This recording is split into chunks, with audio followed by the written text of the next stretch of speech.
So first, we'll start off with announcements. One huge announcement is that intelligent transaction routing is live. So huge props to Doman, in particular for getting that feature out, and also for Micah and everyone else who helped with testing and debugging that. A pretty huge upgrade in sense of usability. So if you haven't checked that out, it's inspired by Uniswap, where you just choose which coin you have, which coin you'd like, and our code does all the work to figure out what the right path is for you, whether that's to mint on Origin Dollar or to go buy some off of Uniswap or go grab some from our Flipper contract, which we call OUSD Swap. We're going to add in our curve pool as well, so you'll be able to get the absolute best price every time, taking gas prices into consideration as well.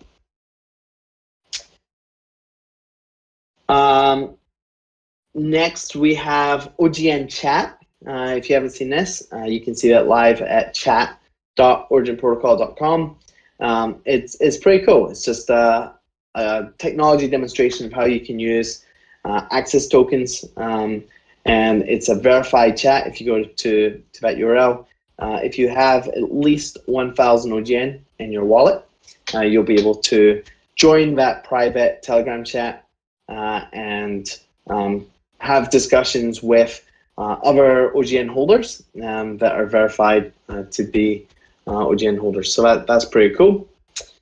We also have lots of GitHub issues that have been filed, largely from the huge release that we just did on the smart transaction routing. We uncovered a lot of issues, a lot of good first issues in there. So if you're interested in contributing, look for that good first issue tag and feel free to jump in and start contributing on those. And we need someone to compile the translations for the website, but that's easy, we can do that. And then engineering meeting demos from last Thursday. I'm not sure what that means. Who added that? Was that make a comment? Yeah, I don't know who added that. I think we can remove it for now. Okay. Well, let's go on to highlights and lowlights. So a lot of good stuff this week. Lots of people are saying they appreciate this call, enjoy being able to keep up and have visibility into what's going on. We've also gotten a preliminary report from the Open Zeppelin audit that we've been doing. Overall, like, really positive experience. Those guys have been very detail oriented. They went for every single line and were very diligent about giving us like very detailed feedback, and it shows that they really care about code quality and comments quality. And so glad to report that they didn't find any major bugs that would have resulted in loss of funds. And so that is great. We're currently working on going through all of those different issues that they identified and getting those fixed. On the transaction routing stuff, it's great that we've been doing so much testing and catching issues. We've been on a good rhythm where we're moving fast. There are bugs, but we get them fixed and very quickly. It's been great to see. Thanks again to Doman for being so quick to respond to issues as people were finding them. If I can jump quickly, just in here. Yeah, huge thanks, Mike, for being ready at whatever hour of testing. And maybe the other thing, it was really cool, Josh, that you also tested, and it would be beneficial if some more people would test. Because, for example, you had like a special case where you had OUSD approved, but not, sorry, you have USDT approved, but not OUSD for the Uniswap router.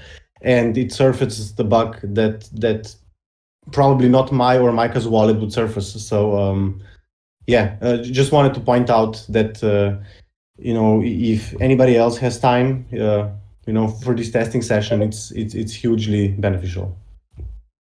Yeah, and for the approvals, we may want to sort of draw that grid of all the different possible combinations of how you might have one approval and not the other, and make sure that it handles stuff even if you remove those approvals and stuff like that.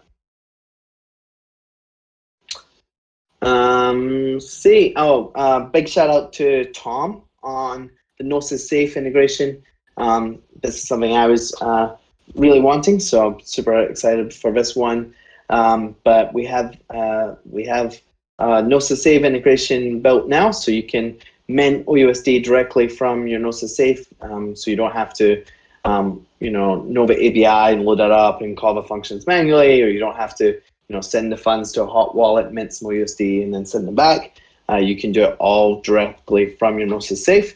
One thing that's cool is you can even, because there's lots of other DeFi apps in there, today you can do cool things like use your Ethereum to mint DAI, and then use your DAI to mint OUSD, all without leaving your Gnosis Safe.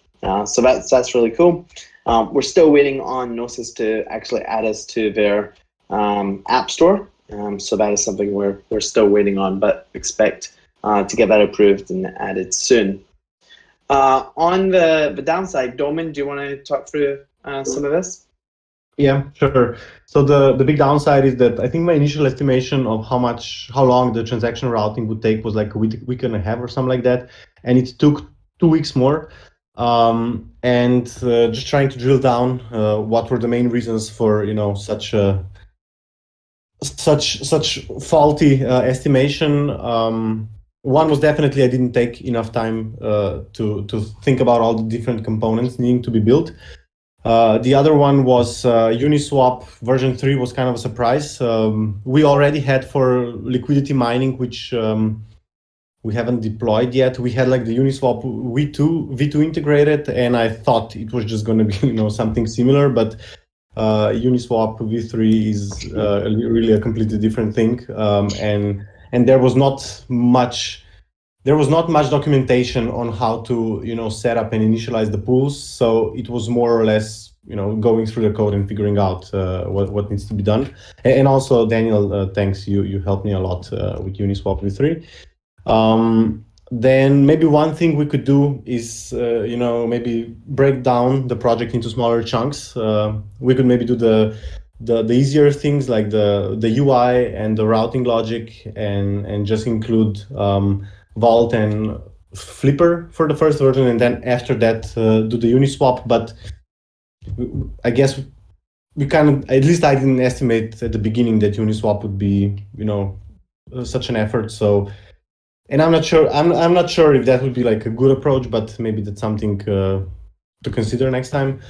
And yeah, when I was estimating, I didn't set aside like some extra time slots for testing all these different code paths, because there are like quite different states in which user wallets can be, and like the different amounts that users want to swap, and we really had to get that working solidly, because it's otherwise the experience is just like really broken. So yeah, in short, gotta do a better estimation job next time. Don't be too hard on yourself. You just implemented 1 inch in like one sprint. Yeah.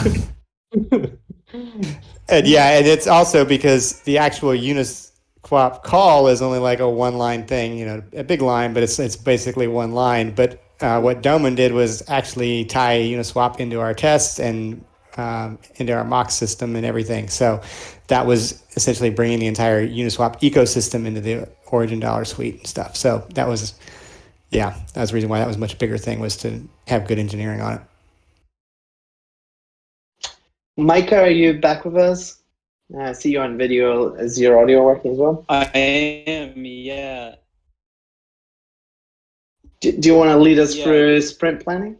So you guys hear me? We can. Yeah, you can hear me okay? It's a little Yes. laggy, but yes. Yes? Okay, cool. Yes. Yeah, it turns out DeFi apparently doesn't support WebRTC, and I haven't tried using this third.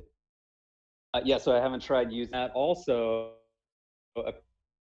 apparently is why I having that crypto sorry that we had yet another bumpy call. Turn off my video if I can figure out how to do that. I'm actually on my mobile phone, so let me see if I can figure out how to do that while I'm here. But to run through the current priorities for the engineering sprint that we're in the middle of, that started, I guess, a little less than a week ago. So those priorities are adding Curve transaction routing to the project that Doman just did. Thanks for running through that, you guys. Of course, that's at OUSD.com/swap if anyone wants to test it out and hasn't already. So it already supports, routing your transaction to the best contract of the three, the Origin Vault, the OUSD Swap, and the Uniswap contract. But now we'll have a fourth option, which we hope will be the most economically beneficial for most people going forward, and that's Curve 3-pool. So the next priority is the Convex 3-pool strategy that Daniel is adding. We've talked about that a few times in prior weeks, and that was actually a governance proposal that was approved. So that's one of Daniel's priorities, in addition to fixing any issues that were found, minor issues that were found in the Open Zeppelin audit. He and Tom are working on that right now. I think you guys touched on that a couple of minutes ago. And then Tom just added a couple of other priorities I saw while we were here in the meeting. Tom, you want to say something quickly about those two? Yeah, those are just Josh's issues that I broke them out into separate lines so we could deal with them separately. Yeah, I just signed up to fix those because I think they're important. Wonderful. Hopefully not too difficult. Cool.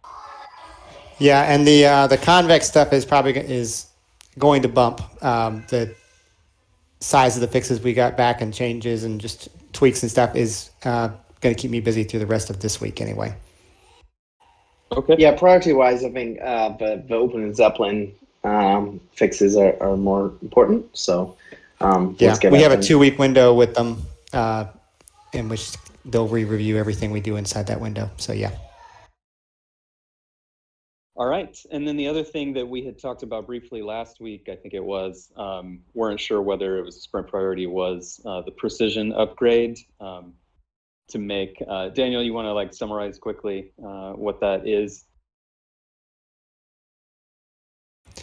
Yes, so OUSD keeps track of an internal balance for every account, and then it, as the OUSD gets yield, it increases another number that gives everybody extra funds. However, the resolution on that internal one is not sufficient to be precise at 18 decimal places, and so that results in a transfer will sometimes leave one remaining when you do a transfer, or a transfer, not $1, but 1/trillionth of a trillionth of a dollar. But some things like Uniswap v3, that annoyed. We have changed the code so that any new contracts that use OUSD are getting exact precise accounting going on. This would be to retroactively make it so that everything else always is exactly precise. And the basic step of that is we would switch OUSD to using an upgrade contract, call for every account that has been used or has used OUSD, have it check to make sure that it's now operating at the higher resolution, and then add another, then update our yield numbers to match the higher resolution on the individual accounts. We then verify that every account had the correct balances, the upgrades have been carried out on every account, and that the totals matched, and then switch back to the same OUSD contract that we've been using. Great. At this point, we have the code for that, the contract code for that upgrade written, and OpenZeppelin has audited it. What we would need to write would be the scripts to do, to call that for every account and to verify that everything worked correctly. So that is still probably a week of work with all the testing we would give into it. So if I'm doing that, that would bump, I think we need to either prioritize that ahead of the Convex integration or after the Convex integration. Okay, thanks for running through all of that. All of that to say that I think we decided that that project would not get included in this current sprint, but it is something that we do shortly after. If anyone is interested in something like that, there's probably some opportunity there to learn about about what needs to be done and jump in and get involved in the Solidity side. Are there any other sprint projects to talk about before we move into a few discussion topics? If not, I think we will turn it back over to Daniel to talk about this idea that is being floated about changing the way the rebase feature works in the contract. Daniel, you want to do that? Yeah, so I've written up a GitHub issue that's linked in the document with basically everything I'm going to say and talk about a summary of it, and we can discuss it in depth and detail and review there. The basic idea is that to grow OUSD bigger, we want more exchange users to be able to use OUSD on the exchange, not just buy it, but we want it to be able to grow in their account. That way they can just purchase it on the account and never leave the centralized land that many new users just never leave the exchanges or the apps and stuff. So we want it to be able to be in apps growing in people's accounts, not just in their wallets on the Ethereum. So one way to, or the step we need to do that is we need exchanges to support rebasing OUSD. And rebasing is traditionally difficult for exchanges to do. Not all exchanges currently do it. And currently kind of the project that has been driving some of this is Ampleforth and others that rebase once a day on a particular schedule. So that's what most exchanges currently support, is a once a day rebase where they stop the world, stop all trading, rebase, see the thing rebase, adjust everybody's accounts, and then start trading again. This would let us jump into allowing exchanges to use existing code they have. Excuse me. Bless you. Apologies. Thank you. Yeah, so that's the purpose of it, is to give us a whole lot more users by allowing exchanges to support us with code that they already have. There's basically, we would need a contract change to write this into our contract so that the rebase only happens at a particular, is only allowed inside like a 10-minute window per day. We'd also need to take out the rebases that we currently have that trigger during large mints or redeems. We need to have some kind of software that fires this rebase off once a day. We could use Chainlink's Keeper, Andre's Keeper. We could write something ourselves. Something I've been thinking about is that we could potentially use something that calls through Flashbots, which is the MEV system, where essentially nobody can front run your transactions because they don't know about it until it actually hits. It's never in the mempool. So this could also protect against any kind of yield stealing account as a layer of protection against yield stealing during the allocation process. So we do it both for rebasing and for allocation. Yeah, those are the what we need to do and what we think we gain from it. But it's up in a GitHub issue and open to discussion on it. Questions? Would if we send it through Flashbots, it would be still possible to steal yield because the rebase time is known every day, right? Someone could just send it before us. Oh no, that wouldn't work. Yes. You're right. Well, they wouldn't be able to do it in a flash loan steal yield anyway, and they wouldn't be able to MEV steal it either. But you could still and kind of buy, and that's the part I forgot to mention here. You could still buy it like a half hour before it was going to rebase, and then sell it a half hour after and collect some portion of yield as if you'd held it all day long. Now, the exchange fees are likely to get you and reduce that to not being profitable, but that's something we have to consider and see what other projects have done to avoid that kind of thing. It's not going to be profitable to mint OUSD and redeem it because we have a redeem fee, and it's not going to be profitable to do that on Uniswap v2 because the fees are high enough, but it might be profitable-ish to do that on Uniswap v3, maybe, who knows. So basically, we just need to go through and see, somebody's already solved this problem because this is a problem any rebasing system like this is going to have.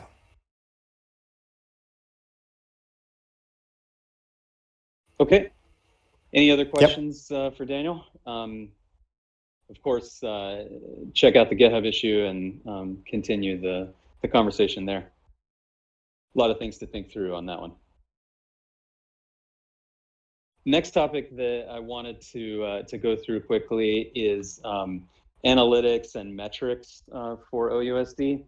I wrote up a doc late last year that we kind of need to revisit, I think, about what questions do we want to be able to answer with our data about adoption and usage of OUSD. And I think there's two different categories for that. There's on-chain data, contract level stuff that we can measure retroactively, and then there is like application layer behavior that we want to measure to see how people are using our DApp, measure conversions and that sort of thing. So I'm going to make it a priority this week to go back through that doc, revisit what the priorities are, what things, like I said, what questions we want to answer, but wanted to open the floor for anyone else who had opinions about what we should be measuring. It's something we need to do a better job of, I think, going forward. So take a look at that doc, or let me know right now if you have any questions or comments on it.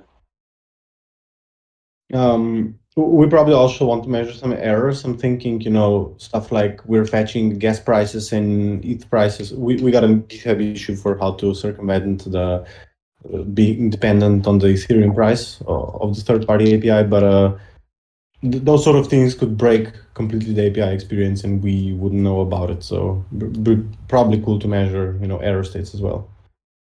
Great. Well, I think everyone should have access to that doc, so leave a comment if you want to, and we'll pick that conversation back up next week, hopefully. We also had a suggestion from Kuroge, or Victor, one of our open source contributors, who was suggesting that other people in the community could get involved in QA. And what Josh and Doman were talking about earlier is a great example where there's all these different permutations of currency in, currency out, different approvals going through different contracts. So we tried to think of all those different scenarios and test for them. We've been testing with real money in production or with mainnet transactions, but we have a staging DApp that we've been deploying. And if you look back through the discussion channel, Origin Dollar discussion channel in Discord, I think there were several times that we were throwing around a spreadsheet in there, a couple of different spreadsheets that I've linked here in the notes.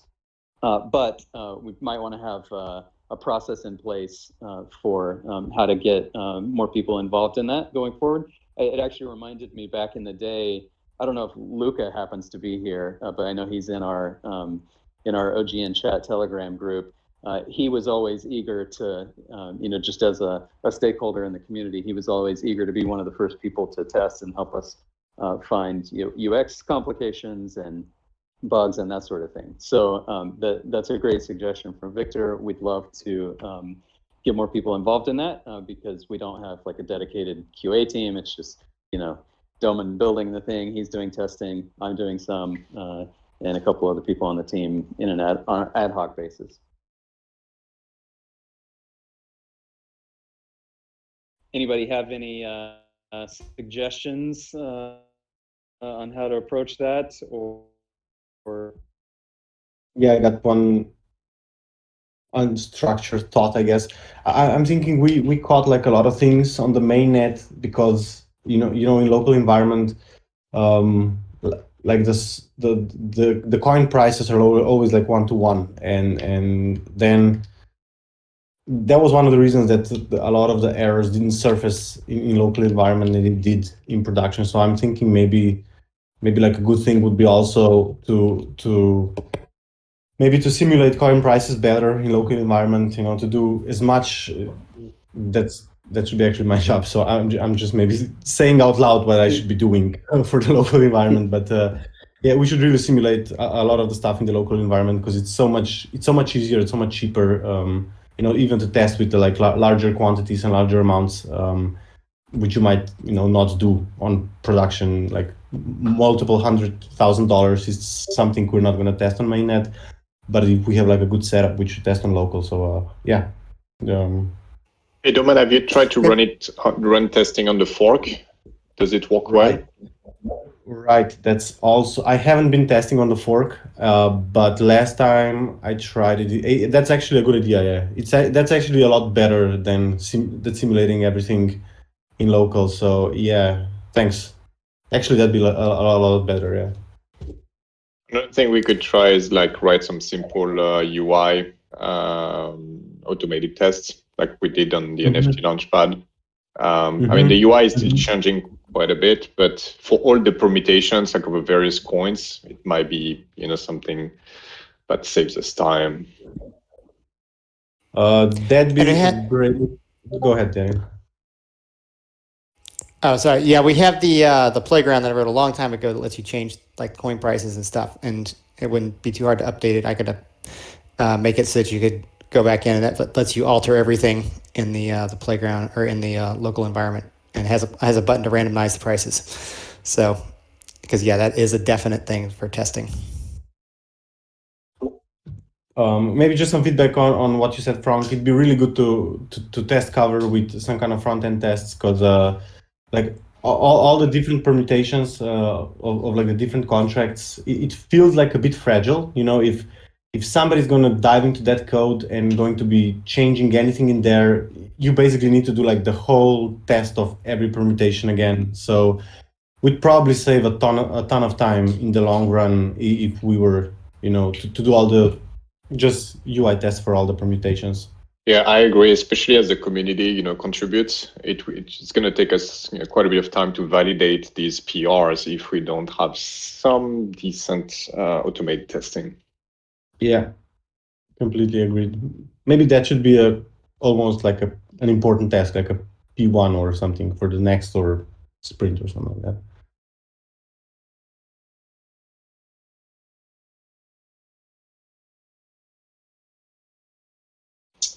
You guys. And maybe one more suggestion is we should look again at upgrading Hard Hat. We are running quite an old version of Hard Hat. I run into issues when I try to do the upgrade, but the new version has some nice capabilities in terms of impersonating accounts, and it seems to be also more stable from what they say. So something to consider.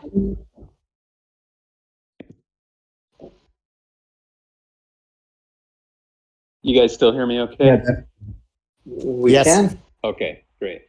Sorry, I think my connection degraded in the middle of that, but thanks, Doman, for walking through that. And I was just going to kind of pose the question, maybe as a segue into the next topic for Josh. I'm wondering, how actively we're going to be iterating on the DApp in particular, as opposed to building integrations for various wallets and doing contract level changes, that sort of thing. Because this was like a major overhaul of the DApp, which we haven't really done in quite a while. So it's a little bit of a unique case, but I'm hoping that whether it's a DApp or something else, we'll be rapidly iterating more frequently in the future. Josh, why don't you take us into the next topic? Yeah, that's a perfect segue. We've been doing customer development calls with people who hold Origin dollars and getting their feedback on the experience, and also starting to think a little bit further out beyond just like the next couple sprints, on what are the types of things that we can implement that will increase adoption of Origin Dollar. And so I wanted to kind of just get a temperature check from everyone here on a couple different ideas and just gauge your reactions and sort of prioritizations on them. So first idea is meta transactions, and this would be where we would offer to pay the gas for people who want to mint Origin Dollar. A few decisions we can make. One would be we only pay for mints, not redeems. We could set a threshold here where we would only pay the gas if you mint $100,000 worth or more. That's an easy decision for us if we're getting $100,000 worth of OUSD minted. Maybe we'll pay the gas fees for that. On the other hand, it'd be great to encourage people to experiment. It's just we don't want to be paying $50 in gas for someone to mint $1 over and over again. And then, of course, we have a decision on whether to roll this out ourselves. We've done it before. We had meta transactions built before. That code's still around somewhere. We could revitalize that, or I know Biconomy is also getting a lot of adoption from other DeFi platforms, so we could look at integrating them as well. But just want to open it up for initial reactions from people and how you would sort of prioritize that, or if you think it's a good idea or a terrible idea for us to do that.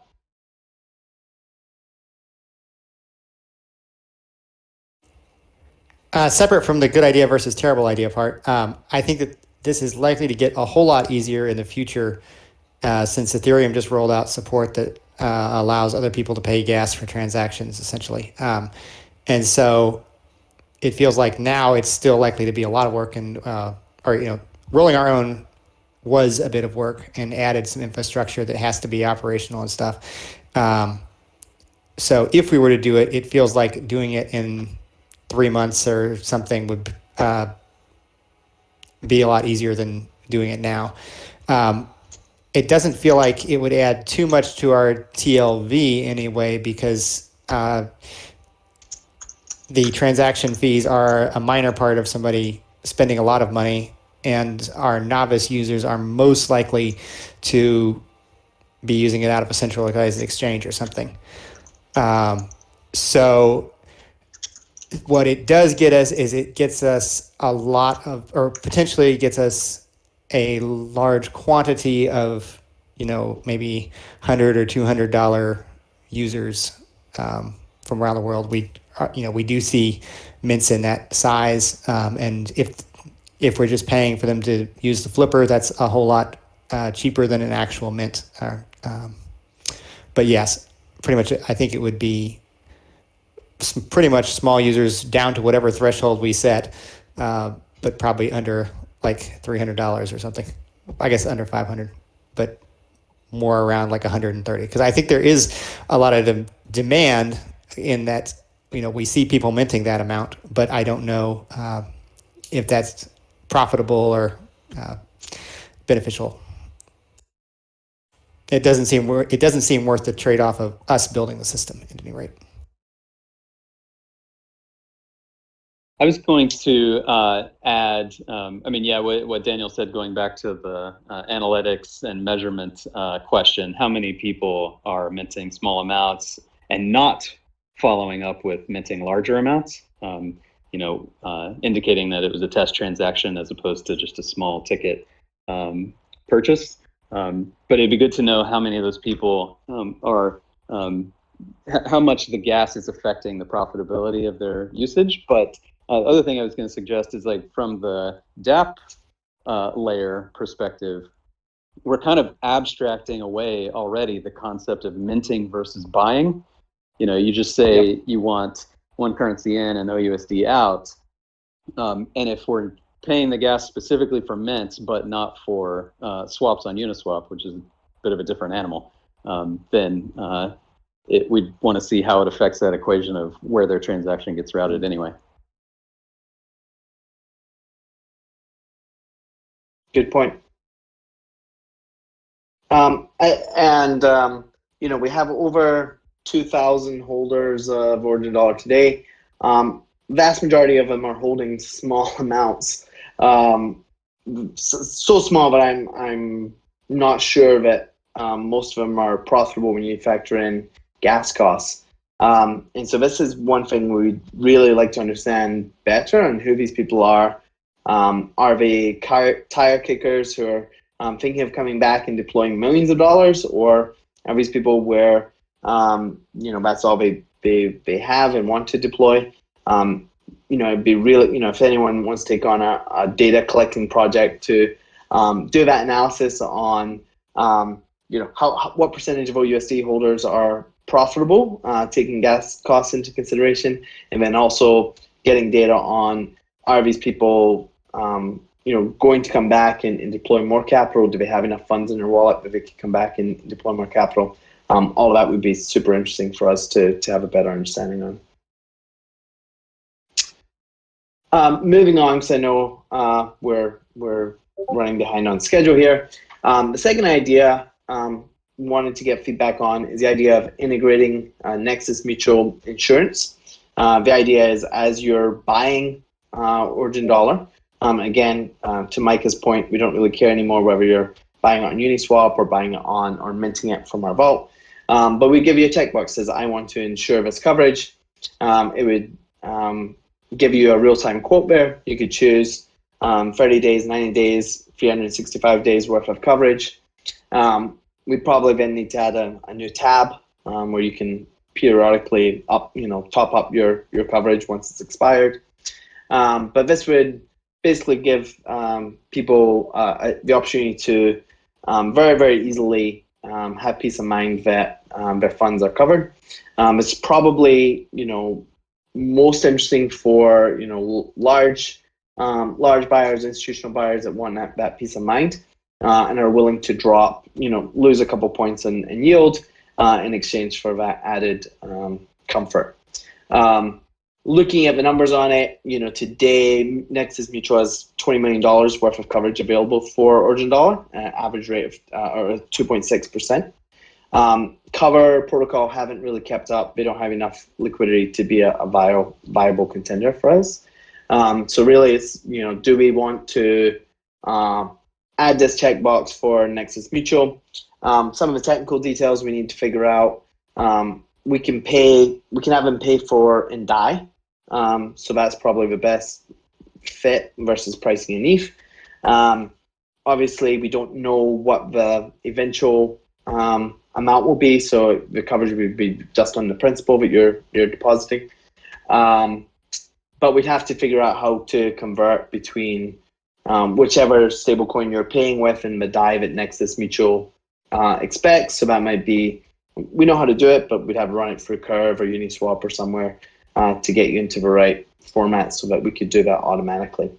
Anyway, we can talk more about the details if we decide to do this, but again, would love just kind of initial reactions. People think this is a good idea, a terrible idea, or something we should prioritize.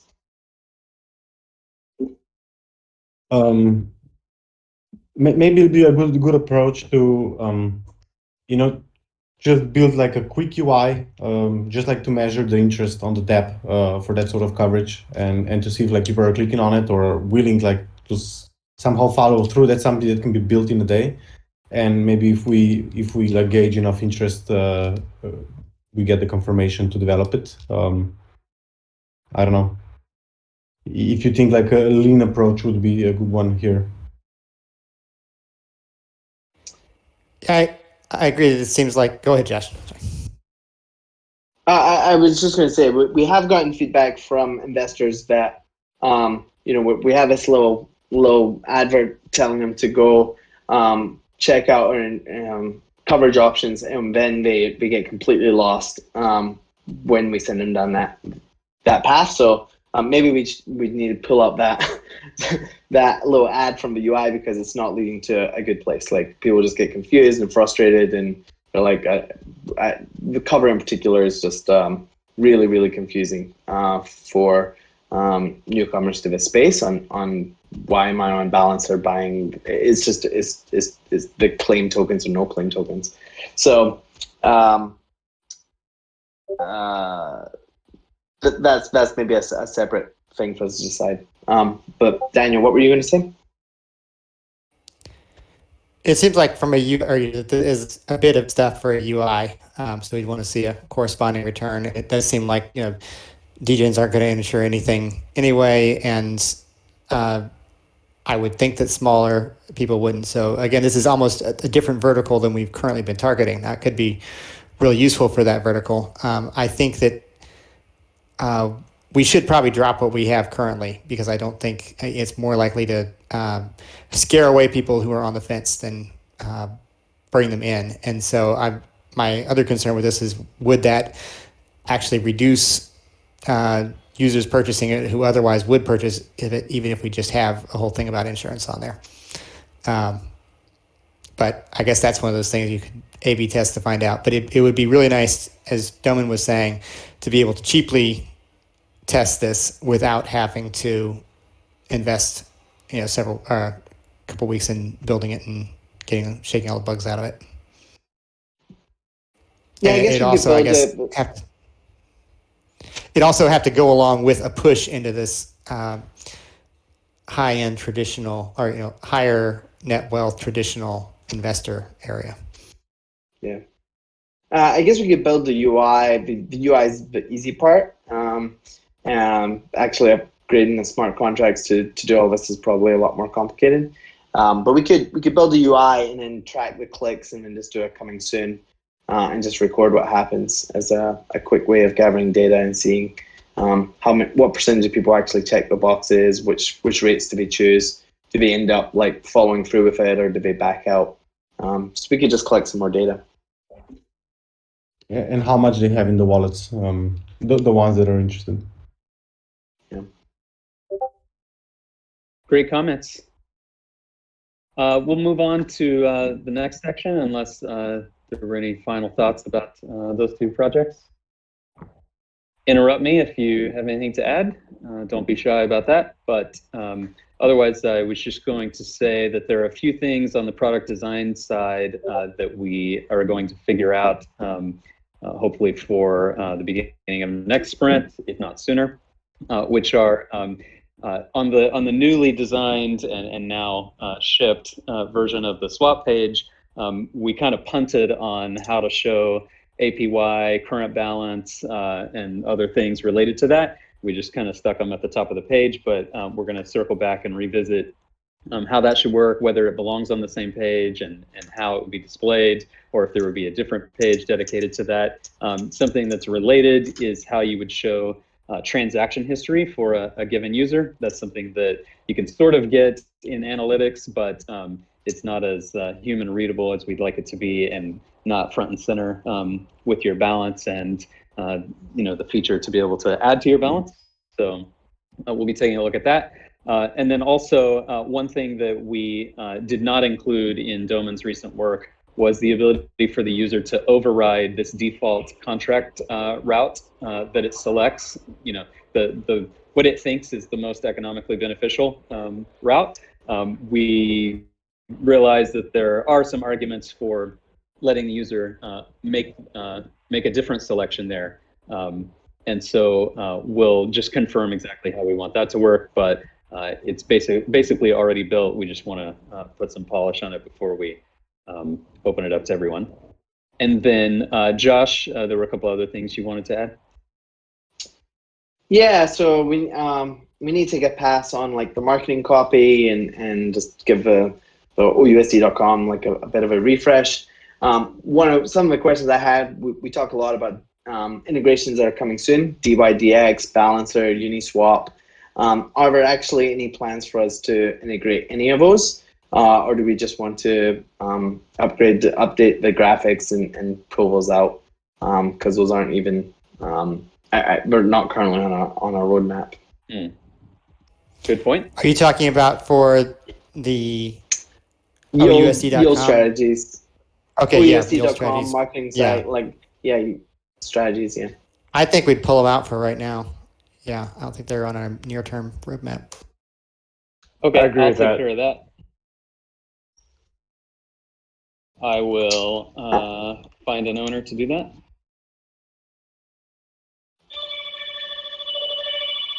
Great. Okay, and then Go ahead, John. Yeah, ledger improvements. Tom is already tackling this. We will need some UI around how you choose your wallet and derivation path. I'd like our app to be smarter than most of the dApps out there, which force you to make decisions that the software should be able to figure out. And then the other thing is figuring out the UI considerations for building a ledger app. That's something else we'd like to tackle as well. Great. Let's take maybe the next 5 minutes and try to get through these business discussion topics if we can, and leave a little bit of time for people to introduce themselves if they want. Sure. How are things going on the Curve side, Josh? Yeah, so we're making progress. There's been a lot of activity on the Curve side. So they've been they launched the V3 of their factory pools. We now have a V3 pool, and we're now in the UI. And so this was true for most of the past week, but we were there in the UI, but it was completely broken. It showed up as like completely undefined, and like none of the UI worked, and it didn't work. Today it works. So you can go to curve.fi, you can go to factory pools, choose origin dollar from the list. We're factory pool 9, and you can actually interact with it there. So that is great progress. It's good to see their team is iterating on that. Charlie Watkins from the team says that we should be able to launch our own gauge within a week. So right now we're not able to offer OGN rewards or request CRV rewards because we don't have a gauge yet, but we're going to be adding that to the factory pools, so we'll be able to deploy that ourselves. And then once we do that, we'll be able to use their bribe tool to offer OGN incentives to people who vote us in for gauge rewards. So basically how it works is I forget what the interval is, whether it's every week or month or whatever, but CRV, people who have locked CRV get to vote on the weight on what percentage of a CRV reward should go to each pool. And we can throw some nice OGN bribes there, which will effectively get people to vote for a higher weight for us to get higher CRV rewards on that pool. So that's coming. Not sure exactly what the timing will be on all of that, but we're mostly blocked and waiting on the Curve team to deploy it, but we're making good progress on that front. Any questions on that?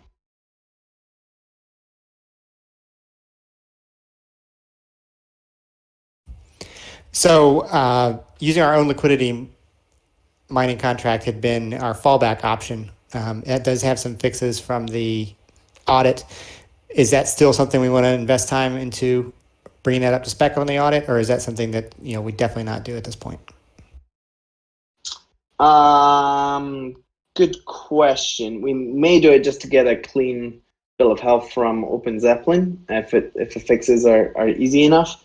I guess we're still not 100% guaranteed that we'll be able to do this with Curve. Obviously, things are trending in a very positive direction, but I can't say for sure that we're not going to. We can just do it. It all gives us a good position for arguing because we can always fall back to our own stuff if we need it. So yeah, we'll go ahead and do it. And we may want to do liquidity mining that we roll on our own for some other thing in the future. It'd be good to have that. Anybody else have questions or comments about Curve? If so, interrupt me. Otherwise, I'm going to power through to the next topic. This is just a quick question, maybe for Josh. Now that OUSD dApp, there's a plan, sorry. Now that OUSD dApp is automatically routing transactions through OUSD Swap contract, or Flipper, as the kids call it, we still have a limit of $25,000 per transaction there, and we're not currently funding the stablecoin side. We're only funding the OUSD side. Do we want to stick with those decisions for now, or add any more funds there? I think we probably leave that as is for right now. The higher priority is getting the curve pool integrated and driving volume for that. I think that's going to be more important as we go into this liquidity mining stuff. That doesn't necessarily, that we may revisit that decision later, but I think for right now, all our priorities are focused on how do we maximize the liquidity mining pool. And so driving more trading volume through that pool is going to make it easier for Curve to feature us and work with us. So I think that's where we want to focus. Yep, sounds good. And it's one of those things that we could probably answer with some data. How much would it make a difference? How many more transactions would actually go through OUSD Swap if we were to put more money in there or something like, or increase the cap? Yeah, I think we just wait and see at this point. Yeah, and we're incentivizing the right side of the trade, right? Whereas the flipper has lots of OUSD and not a lot of stables, and that's the direction we want people to be going. For sure. Okay, maybe just a couple minutes left to talk through integrations that are either in progress or high priorities. I might just go in a different order and ask first, if Max is here, do you happen to have any update from the DeFi Pulse team now that Victor has taken us as far as we can go on that integration? Yeah, I spoke to them this morning and they have a bit of a backlog, so they're going to get to our application next week, but it should be done then. Awesome. And huge thanks to Victor for knocking that out. It's awesome. Absolutely. How about any of these other topics, any other integration topics that we've discussed in the past? Josh, do you or anyone else have anything, any updates for any of these? We're waiting on Gnosis to approve our app. We still need to work on some of the token lists. Coleman, the CoinMarketCap ones, I don't know if you have some pull there to get added to those lists. I know we haven't updated them in like 9 months, so it's clearly not a priority for them, but it'd be good for us to get on the CoinMarketCap DeFi and the CoinMarketCap stablecoin lists. So that would be a good thing for us to push on.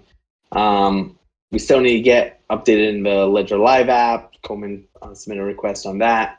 And then CalSwap.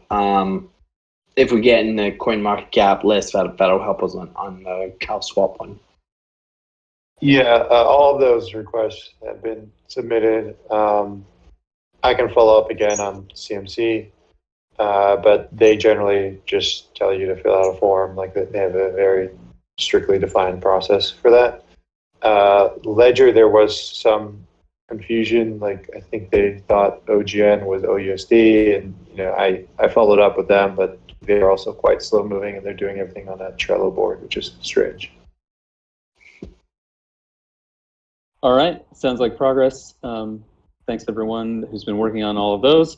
And we talked about it last week. It's linked here in the notes. Somebody might put this link in Discord, but we have this long list of token lists and wallet integrations that we'd like to confirm. Does the OUSD icon show up by default?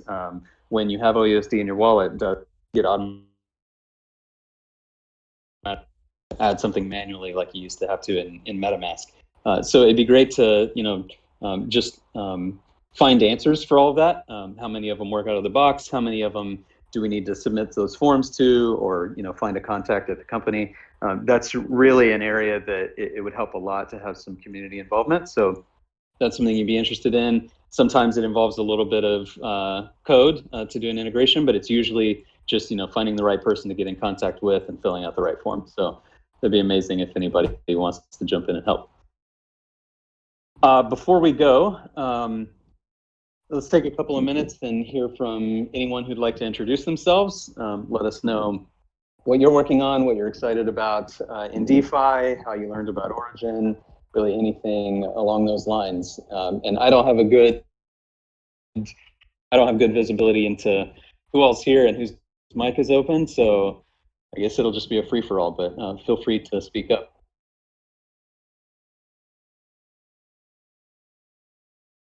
Anyone here joining us for the very first time? It'd be great to hear from you.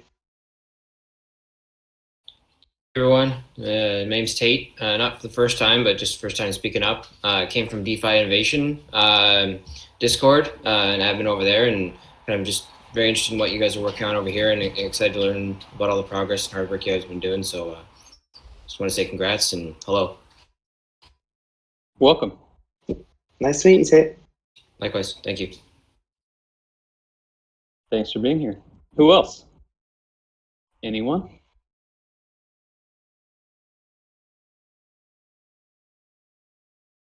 There will be another opportunity next week to do the same if you want to come back and join us then.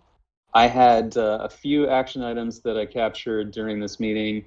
One, Coleman, I know you already submitted the request to CoinMarketCap for their list, but if there's anything you can do to push on that, it would be really great. I'm going to find an owner to update the OUSD.com homepage, at least removing some of those promises. And maybe incorporating some marketing copy if we get to that first. And then I'm going to revisit the analytics and metrics doc. Everyone else is welcome to jump in there too, and let us know what questions we should be asking and how we can get at those answers. And then Doman, you're going to start working on a blog post to announce this smart transaction routing. Does that sound good? Yep. Any others that I missed that you guys noticed? There were a few lingering from prior meetings. One of them, I was supposed to write up some tooltip content for this DApp refresh that Doman did.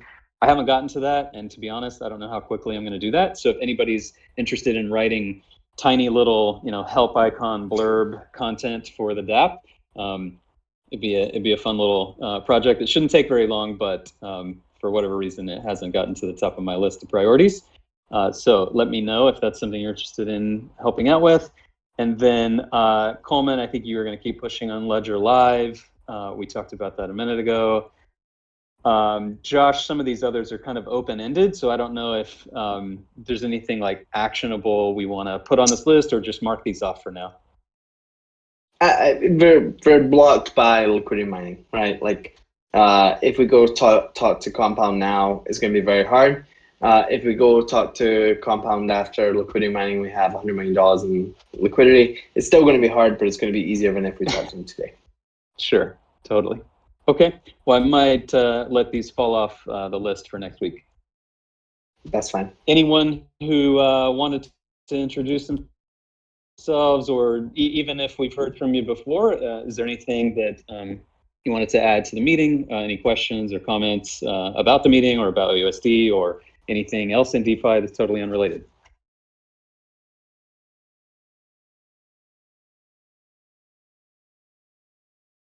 If not, we will see you in Discord, where we spend most of our time, and look forward to talking to you there. Until next time. Have a good one. Have a good one. See you, everyone.